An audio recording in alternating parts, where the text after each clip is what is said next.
bon après-midi. On est vendredi, on a eu une semaine quand même assez bizarre au niveau de la température. Il n'a pas fait très chaud, les nuits étaient quand même assez fraîches aussi. J'ai même constaté que ma basilic n'allait pas trop bien avec le froid. Hier, on a eu beaucoup de pluie. C'est bon pour le jardin, mais en quantité quand même raisonnable. J'ai remarqué tantôt que j'avais des pieds de tomates qui étaient pas mal mous. J'espère qu'ils n'ont juste pas eu trop d'eau. Je me garde les doigts croisés. Par contre, ils vont bien dans le sens qu'ils sont fleuris. Je devrais avoir des belles petites tomates miniatures bientôt. Il faut être patient. Surtout ici, dans les Laurentides. Je me suis fait une belle infusion de menthe chocolat. Je ne peux pas dire que ça goûte le chocolat. Je ne sais pas si c'est au niveau de la couleur qu'on la surnomme comme ça. Ça goûte la menthe que l'on utilise entre autres pour faire le After Eight. C'est ça que ça goûte. Mais c'est bon. J'étais justement après faire des recherches parce que la semaine passée, vous avez constaté que Maya était là. Et j'ai eu beaucoup de commentaires et je me suis fait demander est-ce qu'il y a des légumes au jardin qui sont toxiques pour les chiens? Eh bien oui, il y en a. Naturellement, les feuilles de rhubarbe, comme les humains, sont très toxiques pour les animaux. Il y a également, ici, on dit l'avocat. Mais l'avocat, il y a peu de chances qu'on en ait au jardin. Par contre, il ne faudrait pas nourrir votre chien avec l'avocat.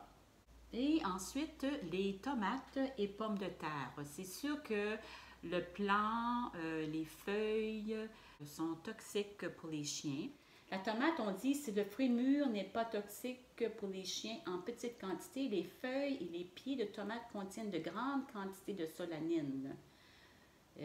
Et ces substances peuvent provoquer un empoisonnement. Alors faites attention pour pas que votre chien joue avec les plants de tomates. Assurez-vous qu'il n'en mange pas. On apprend bien des choses sur Internet. Je me suis assise ici cet après-midi pour deux raisons. La première étant qu'il ventait beaucoup, alors je voulais vous épargner le bruit du vent dans la caméra. Et je voulais aussi vous parler de l'importance de prendre des notes. J'en ai déjà parlé au début de la saison et je veux encore mettre l'accent là-dessus pour également deux raisons. La première étant que si vous prenez des notes cette année, vous pourrez vous en servir pour planifier votre prochaine saison au potager.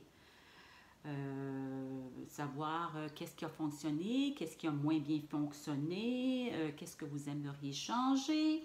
Mais en ce moment, moi, je regarde le carnet de l'an dernier. Parce que j'étais curieuse de voir si on était rendu au même stade l'an dernier. Là, on est rendu au 9 juillet. Si je vais regarder ce que j'ai écrit l'an dernier, vers le 9 juillet, on avait eu beaucoup de pluie, mais on l'attendait depuis longtemps. Ça veut dire qu'il y avait donc eu pas mal de sécheresse. Ma laitue était prête pour une première récolte. Mais la laitue, cette année, j'en mange depuis longtemps. Vous l'avez constaté, la saison a débuté beaucoup plus vite. Là, avec les fraîcheurs de cette semaine, on risque de peut-être perdre un peu de temps au niveau de la production, mais on va se rattraper, c'est sûr. Les journées chaudes vont revenir, ça ne sera pas long. Et on avait déjà eu de nombreuses canicules. Mon kale était prêt à être mangé. Même chose, le kale, ça fait quand même un bon moment qu'on en mange. Alors, c'est important de regarder les notes. Ça peut souvent nous aider, comme je vous disais, à planifier, puis aussi à faire un petit compte-rendu de où on en est. Un autre type de note, si vous n'avez pas des carnets, c'est de prendre des feuilles lignées et de vous en faire un. Moi, quand je lis des articles sur Internet, entre autres Le jardinier paresseux de Larry Hodgson, il y en a d'autres aussi. Même chose quand je lis des livres. Je prends des notes quelquefois, des petites choses que j'apprends puis que je ne voudrais pas oublier. Je me mets même la référence, comme ça, si je veux retourner pour lire l'article au complet, je peux le faire. Comme ici, là, j'ai une petite note. Le grillage à poules peut servir à espacer les semences de façon symétrique. Il suffit de le déposer sur le terreau et de servir des trous pour faire nos semences. C'est le fun. Certaines plantes, on le sait, entre autres, je vous l'ai mentionné pour le basilic, si vous voulez avoir un plant un peu plus touffu, puis pas juste un petit plant, un petit style piquet, vous allez pincer le haut du basilic pour qu'on ait plusieurs embranchements, puis que finalement ça fasse un beau petit buisson de basilic. Mais ce que je ne savais pas, c'est qu'on devrait faire la même chose pour les fleurs telles que, pour certaines fleurs telles que coléus, cosmos, œillet d'Inde, pois de senteur et zinnia. Et ça, je ne savais pas. Moi qui adore les zinnias, là, il est un petit peu trop tard parce qu'elles sont à la veille d'ouvrir. Mais l'an prochain, je vais essayer ça. Alors, l'importance de prendre des notes et, naturellement, de les relire. Parce que ça ne donne rien de prendre des notes si on ne les relit pas par la suite. Ah, autre chose aussi. On m'a dit, merci Gabrielle, on m'a dit que une façon d'éloigner les marmottes, c'est sûr qu'il y a toutes sortes de façons, hein. Du poivre, il y en a qui mettent entre autres pour les limaces, des coquilles d'œufs. Moi, je suis un petit peu sceptique pour toutes ces petites recettes qui ne semblent pas toujours bien fonctionner, mais celle-ci, je pense que je vais l'essayer.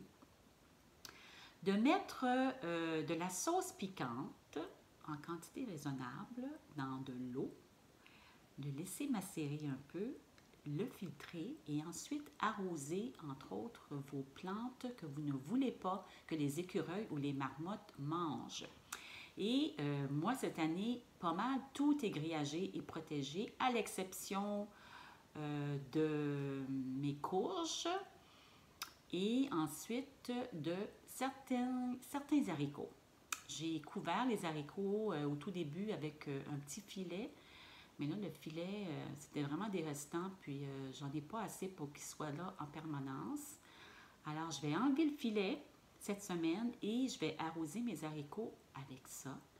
Et je vous en donnerai des nouvelles. J'aimerais bien ça, que ça fonctionne, parce que j'ai pas le goût de perdre mes haricots, un légume que j'apprécie d'ailleurs énormément.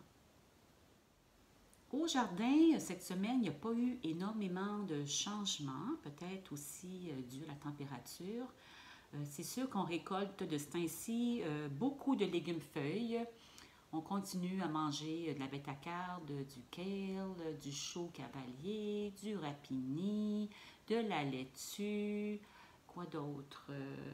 Messelin, c'est pas mal terminé. On a commencé à manger des framboises. Alors, c'est vraiment, la récolte est vraiment, a pris tout son élan. Ce qu'on attend impatiemment, ce sont les tomates et les haricots. Alors, ça va venir, il faut être patient.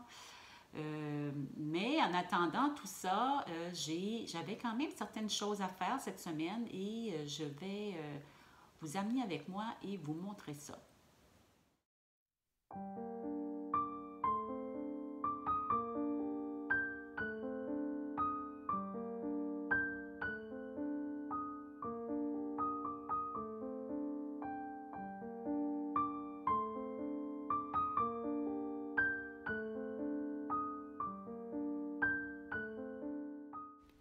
Avec toute la pluie qu'on a eue cette semaine, on voit que mes plants de tomates ont eu une poussée de croissance incroyable.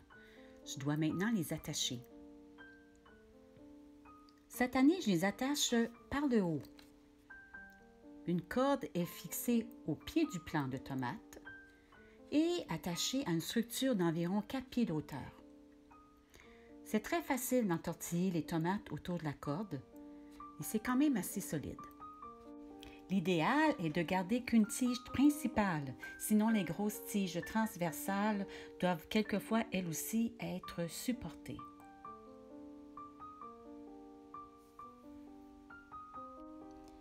Il est également important de tailler régulièrement la base des plants de tomates pour éviter que les branches ou feuilles du bas touchent au sol. À ce temps-ci de l'année, on veut éviter toute maladie.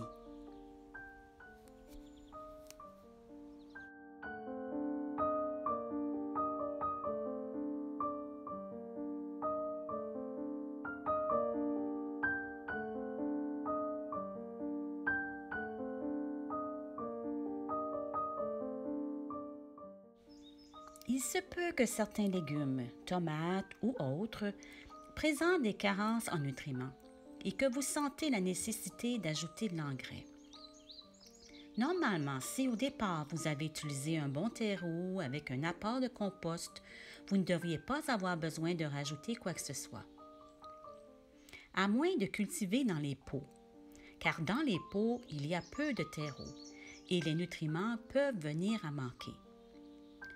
Vous pouvez alors ajouter de l'engrais liquide à base d'algues à quelques reprises ou sinon, sachez qu'un engrais de type tout usage à diffusion lente fera très bien le travail. De l'autre côté de mon jardin, j'ai constaté que mes courgettes n'allaient pas bien et c'est principalement dû à leurs voisines. Ici, j'ai des pommes de terre qui ont poussé de l'an dernier et qui font beaucoup d'ombre. Je vais les arracher.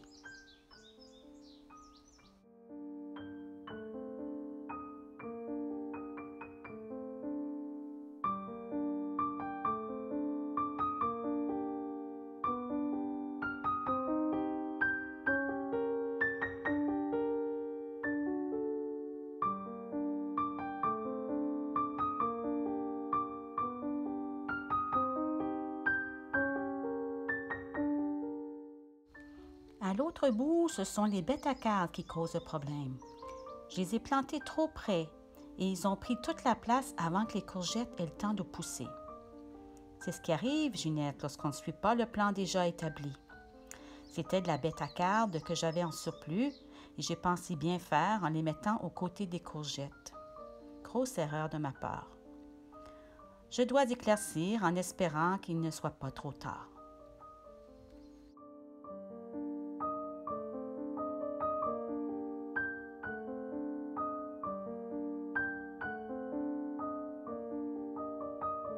Alors, malgré tout, ça a été une semaine quand même active. J'ai fait plusieurs choses au jardin.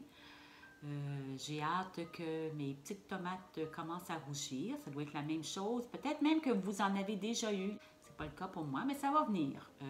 Et j'ai espoir qu'on va en avoir autant, sinon plus que l'an dernier. C'est aussi le temps des vacances, alors j'en profite pour vous souhaiter de belles vacances pour ceux qui sont à la veille de partir. Profitez du beau temps. Maintenant qu'on déconfine tranquillement, ça va sûrement être plus agréable de voir entre autres des amis, de la famille et profiter un peu de sorties extérieures dans les restaurants, sur les terrasses. Alors profitez-en et on se revoit très bientôt.